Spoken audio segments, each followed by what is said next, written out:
आज election commission बनता है तो ऑपोजिशन भी उसमें होता है।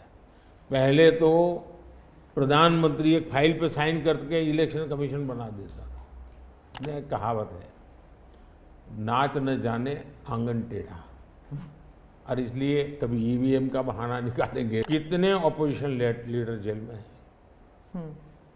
कोई मुझे बताए। डर तो पाप का होता है जी, ईमानदार को क्या डर होता है। 2014 से पहले उन्होंने सिर्फ 5,000 करोड़ रुपए की संपत्ति अटैच की। मेरे कालखंड में गलत काम करने वालों की 1 लाख करोड़ रुपए की संपत्ति अटैच हुई है। क्या ये देश की जनता का पैसा नहीं है? हम ट्रांसपेरेंसी की बात करते हैं तो विपक्ष कहता है कि ईडी, सीबीआई, आईटी, सारे के सारे इदारे जो हैं, इलेक्शन कमीशन को भी जोड़ते हैं वो, कि सारे इदारों पर बीजेपी हावी है और लेवल प्लेइंग फील्ड है ही नहीं। मतलब they already making the ground कि इलेक्शन जो है वो फेयर नहीं हो सकता। इसमें एक भी कानून मेरी सरकार ने नहीं बनाया, चाहे ईडी हो, सीबीआई हो, चाहे इलेक्शन कमीशन। ऊपर से हमने तो इलेक्शन कमीशन में सुधार किए हैं। आज इलेक्शन कमीशन बनता है तो ऑपोजिशन भी उसमें होता है। पहले तो प्रधानमंत्री एक फाइल पे साइन करके इलेक्शन कमीशन बना देता था, और जो उनके परिवार के साथ निकट जुड़े थे ऐसे ऐसे लोग इलेक्शन कमिश्नर बने थे। ऐसे लोग इलेक्शन कमिश्नर बने थे जो वहाँ से निकलने के बाद राज्यसभा के मेंबर बने, उनकी सरकार के मिनिस्टर बने।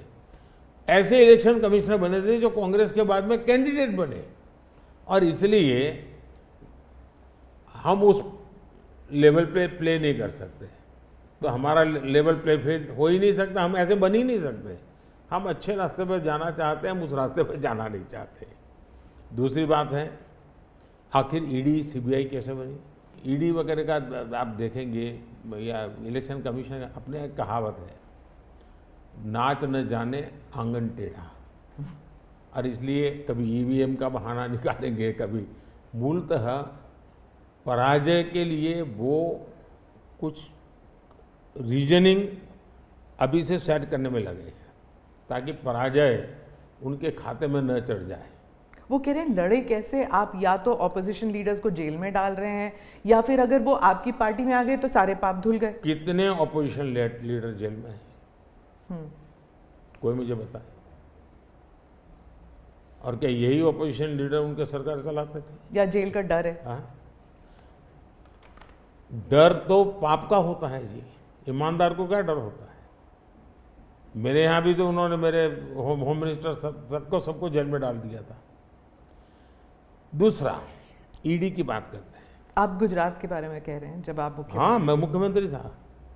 अच्छा, जो ईडी की बात करते हैं, ईडी ने जितने केसेस किए ना, उसमें से सिर्फ, देश को समझना, सिर्फ 3% ही पॉलिटिकल लोग इन्वॉल्व है जिन पर एक केस हुए हैं। 97% जिनका राजनीति से कोई लेना देना नहीं, ऐसे लोगों है को हुआ है जो कोई ड्रग माफिया है, कुछ अफसर हैं जो करप्शन करते हैं, कुछ अफसर हैं जो बेनामी संपत्ति बना के बैठे हुए हैं।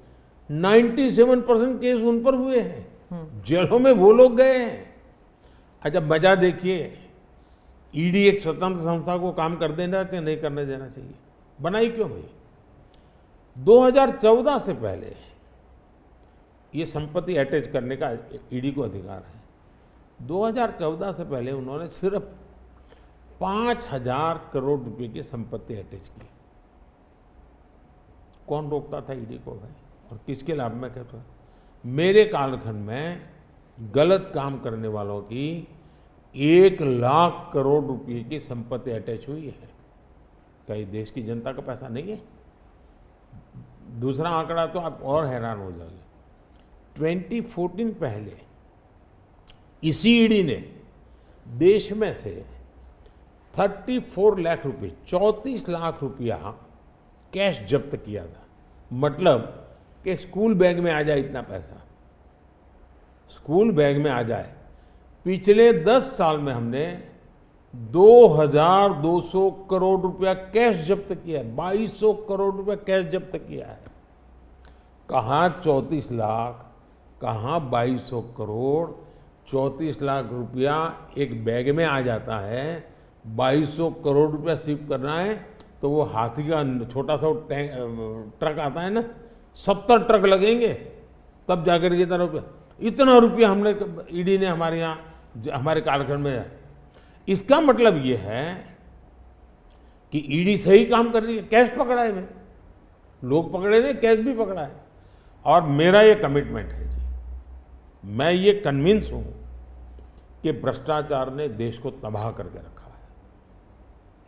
हमें देश में से भ्रष्टाचार के खिलाफ लड़ाई लड़नी चाहिए, पूरी ताकत से लड़नी चाहिए, और ये मेरा व्यक्तिगत रूप से मेरा ये कन्विक्शन बना हुआ है।